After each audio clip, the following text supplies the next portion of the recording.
symbolic of the planetary spheres, possibly. It's maybe a stretch, but you get that sense there.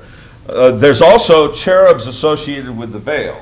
Ezekiel doesn't associate them in his description, but cherubs are in Ezekiel's vision, and in Exodus 26:1, the cherubs are sewn into as tapestries onto the curtain, the veil of the temple. But Josephus, thousands, hundreds of years later, says that the veil had a panorama of the heavens, but not the zodiac. He wants to make clear what they're showing is not the pagan zodiac, but a Jewish view of the heavens. Now, if we conflate these two, and we say the cherubim are on the veil, and the veil is a panorama of the heavens, then the cherubim become constellations, and the eyes that are on them become stars. Because they're described as being covered with eyes on their wings and body and wheels. Everything has eyes on them. We'll get to that in just a second. Okay? So that leads to these speculations. Are the cherubim constellations?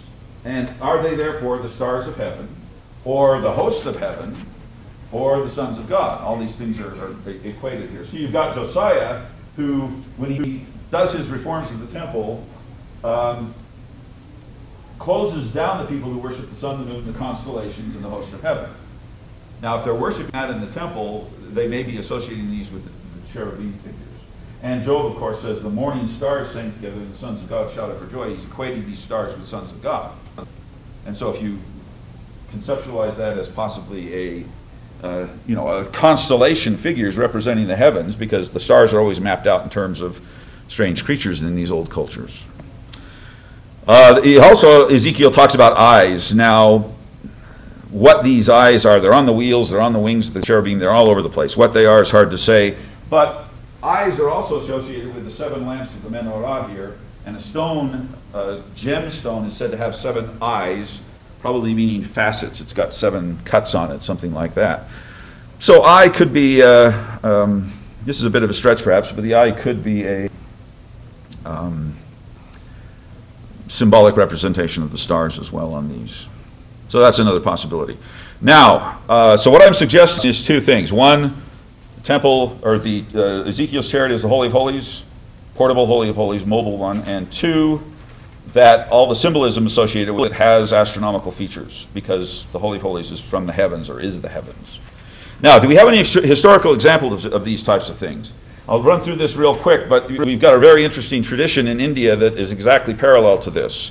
This is called the Jagannatha Festival, or the Ratha Yatra, which means the chariot pilgrimage. And what they do is they build giant wooden chariots, turn them into temples, put the images of the god on them, and then drag them through the town in a huge pilgrimage festival. You see there's literally hundreds of thousands of people coming to this. These are portable things. They're made out of wood, and they carry an image of the god in the center, and the people pull them through the streets. Now, this is an early 19th century lithograph by a British guy who saw the same thing. So they've been doing this for a long time. We have historical documents that can put this back even further. Here's some more exemplars of this. This is showing you the temple. Everybody's crowded up on it as they're pulling it through. So this is a wheeled portable temple. This one is very interesting because it's a miniature version of this. They have this big festival where they make these giant ones, but they have smaller ones. You can see the 4 wheels. It's square in shape. And you've got these 4 creatures on each of the corners with their hands up, right? Paralleling, broadly speaking, how Ezekiel is describing this. Now, we know these chariot temples went back very much earlier in India. These are kind of contemporary things that they still do. And that's what's interesting about the Indian tradition, is it's a living temple tradition. Whereas you can't go see how an Egyptian temple worked anymore. I mean, it's just gone. It's archaeology and art and texts. The Indians are still doing this. I mean, they do this every year. They have all these festivals. But here's one from the 16th century, and you can see a temple structure as a wheeled vehicle. The most famous exemplar of this is at Konark. This one is a huge temple and these giant wheels on it. This is, in fact, the temple of the sun god, Surya. It's a solar temple. The chariot is a temple. The temple is a chariot. There are overlapping concepts there. Here's a close-up of the wheel. Now, if you turn this, remember, Surya is the name of the Hindu sun god. He rides this chariot temple around through the heavens. If you turn this into a 2-dimensional mandala, what you end up with is this. This is Surya. He's flanked by these celestial creatures. He's in his chariot. It's pulled by horses. And then he's surrounded by the spheres, the decans, different interpretations. And in the four corners are these four strange guardian creatures.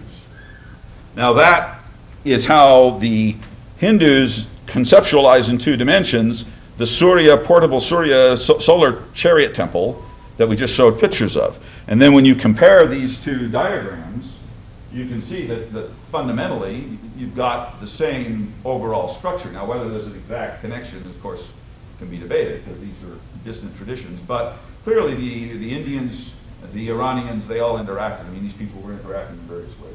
But here you've got the 4 creatures in the corners, their wing. Here you've got the 4 creatures. You've got the wheels within wheels with the celestial bodies. These are planets and constellations and so forth. And then you've got the charioteer figure in the center, who is God on his solar chariot. Now, that's from India. Do we have any Jewish examples of a wheeled chariot temple? Well, in fact, we do, from Capernaum, from the 4th century A.D. This is clearly a temple structure. It's on 4 wheels, and it may, in fact, represent Ezekiel's portable chariot temple shrine. Now, this is a very late. This is hundreds of years after Ezekiel. Maybe, in fact, it might be something entirely different. Again, this is speculative. Nobody quite understands what that's supposed to represent. But I would suggest that it may be this chariot temple. So, conclusions are, these are speculative and tentative conclusions, that the chariot is a wheeled, portable Holy of Holies. That's what it's supposed to represent. And it is the one from heaven. It's the real one, whereas the earthly one is just a pale imitation of that. And then secondly, and it should be equated with the chariots of the cherubim and the chariot of the sun described as being in the first temple. And secondly, that Ezekiel's chariot is probably symbolic microcosm of astronomical things from the heavens. Constellations, the sun, the moon, the seasons.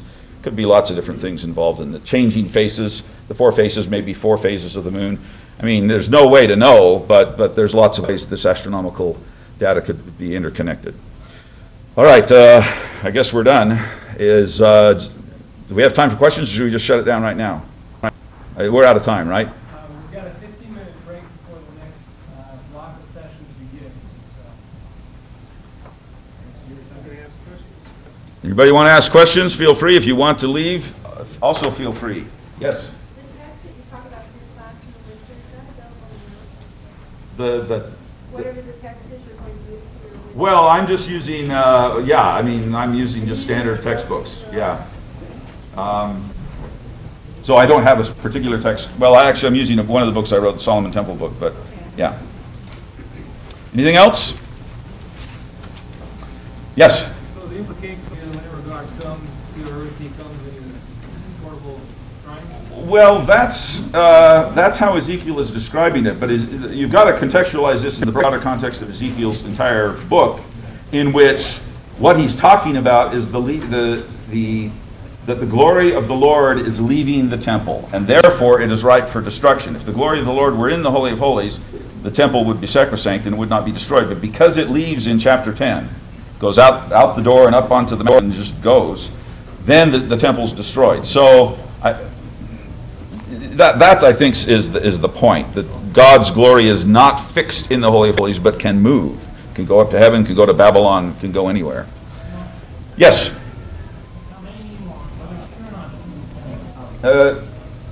Somebody asked you the question?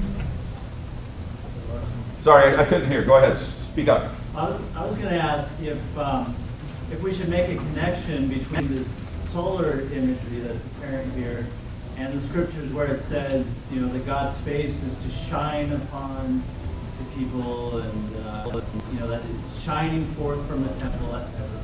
I think there's a lot of solar symbolism used. Also, in some of the Psalms, has a lot of solar type motifs. I think that's really quite likely. Yeah. Anything else? All right. Thank you.